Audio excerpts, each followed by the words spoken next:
It was a cold, moonless night when Alex, a YouTuber known for exploring haunted locations, received a strange message from an anonymous account. The message simply read, "The Whispering House, 2 a.m. Don't forget the camera." Intrigued and always seeking to outdo his previous investigations, Alex decided to take up the challenge.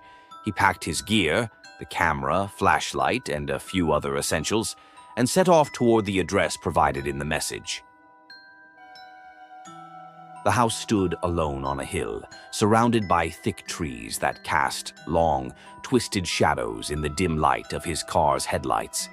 The air felt heavier here, almost suffocating, as if something unseen was watching him. He shrugged it off as nerves and grabbed his camera. Inside, the house was ancient, decrepit, and smelled of mildew and decay. The floorboards creaked with every step, echoing through the silence like the house was alive. He explored the rooms, capturing footage of broken furniture and peeling wallpaper. But there was something else, an unnatural stillness, a presence. As the clock struck 2 a.m., Alex began to hear faint whispers. They were soft at first, just on the edge of hearing.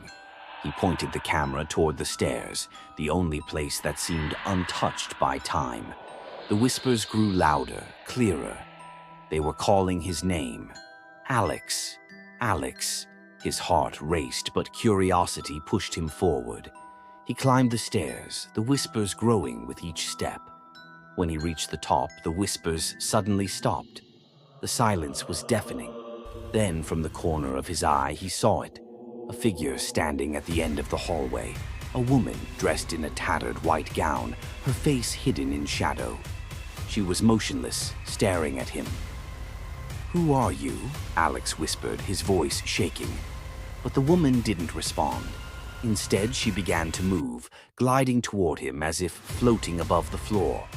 Alex backed away slowly, but his feet felt rooted to the spot. The camera's screen flickered, distorting her image, and in that moment, he saw her face, pale, gaunt, with hollow eyes that seemed to pierce through him. "Leave," she whispered, her voice colder than the grave. Suddenly, the room grew colder. The temperature dropped so quickly that Alex could see his breath fogging in the air. The door behind him slammed shut with a deafening crash. Panic set in as the house seemed to close in on him.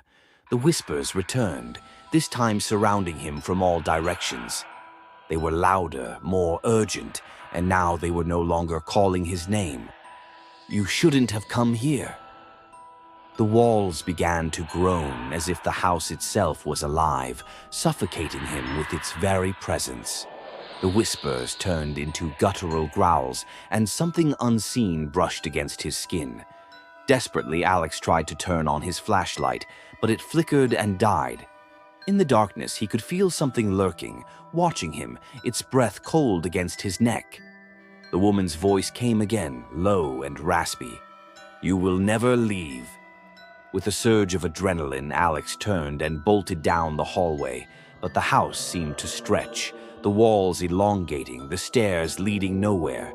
No matter how fast he ran, the front door remained out of reach. His heart hammered in his chest, his breath coming in ragged gasps.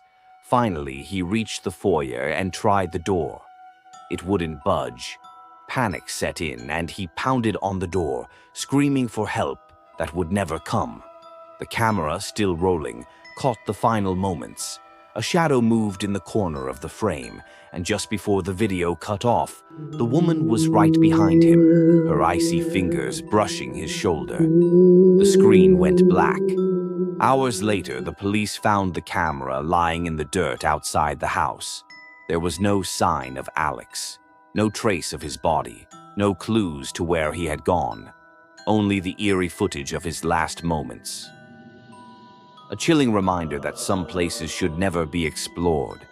And to this day, at 2 a.m., if you listen closely, you might hear the faintest whisper, "Alex, come back to us."